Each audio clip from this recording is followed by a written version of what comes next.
അസ്സലാമു അലൈക്കും വറഹ്മത്തുള്ളാഹി വബറകാതുഹു. ജീവിതത്തിൽ വലിയൊരു പാഠം നൽകുന്ന ലളിതമായ ഒരു കഥ നിങ്ങൾക്ക് ഞാൻ പറഞ്ഞു തരട്ടെ.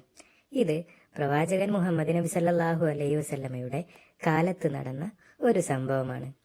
ഒരിക്കൽ കൊടും ചൂടുള്ള ഒരു ദിവസം ഒരാൾ മരുഭൂമിയിലൂടെ യാത്ര ചെയ്യുകയായിരുന്നു. ദാഹം കൊണ്ട് അദ്ദേഹത്തിന്റെ തൊണ്ട വറ്റിപ്പോയി. ഒരുപാട് ദൂരം നടന്നപ്പോൾ അദ്ദേഹം ഒരു കിണർ കണ്ടു. അദ്ദേഹം കിണറ്റിൽ ഇറങ്ങി ദാഹം തീരുവോളം വെള്ളം കുടിച്ചു. വെള്ളം കുടിച്ച് കിണറ്റിൽ നിന്നും പുറത്തു വന്നപ്പോൾ ഒരു നായ ദാഹം സഹിക്കവയ്യാതെ മണ്ണ് നക്കുന്നത് അദ്ദേഹം കണ്ടു. അദ്ദേഹം ചിന്തിച്ചു, എനിക്കുണ്ടായ അതേ ദാഹം ഈ പാവം നായക്കും ഉണ്ടാകുമല്ലോ. എന്നാൽ കിണറ്റിൽ നിന്നും വെള്ളം കോരാൻ പാത്രമോ മറ്റോ അവിടെ ഉണ്ടായിരുന്നില്ല. ഒടുവിൽ അദ്ദേഹം തന്റെ പാദരക്ഷ ഊരിയെടുത്ത് കിണറ്റിലിറങ്ങി അതിൽ വെള്ളം നിറച്ചു. നായക്ക് വെള്ളം കൊടുക്കാനായി ആ ഷൂ വായിൽ കടിച്ചുകൊണ്ട് അദ്ദേഹം കിണറിന് മുകളിലേക്ക് വലിഞ്ഞു കയറി.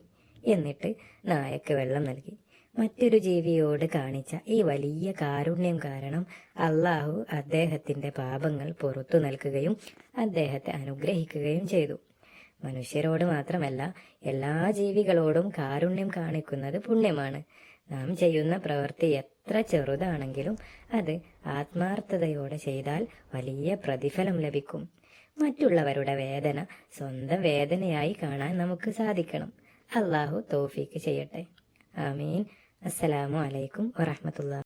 ചൂടുള്ള മരുഭൂമിയിൽ ഞാൻ തളർന്നു, ദാഹം സഹിക്കാതെ മുന്നോട്ട് നടന്നു. അവിടെയൊരു കിണർ കണ്ട നേരം ദാഹജലം കുടിച്ചു അണഞ്ഞു മോഹം. അപ്പോൾ കണ്ടു ഞാൻ ദാഹിക്കും നായയെ, എൻ പാദരക്ഷയിൽ നൽകി സ്നേഹജലം. ആ കാരുണ്യത്തിൽ അല്ലാഹു പൊറുത്തു എല്ലാ പാപങ്ങളും അനുഗ്രഹിച്ചു.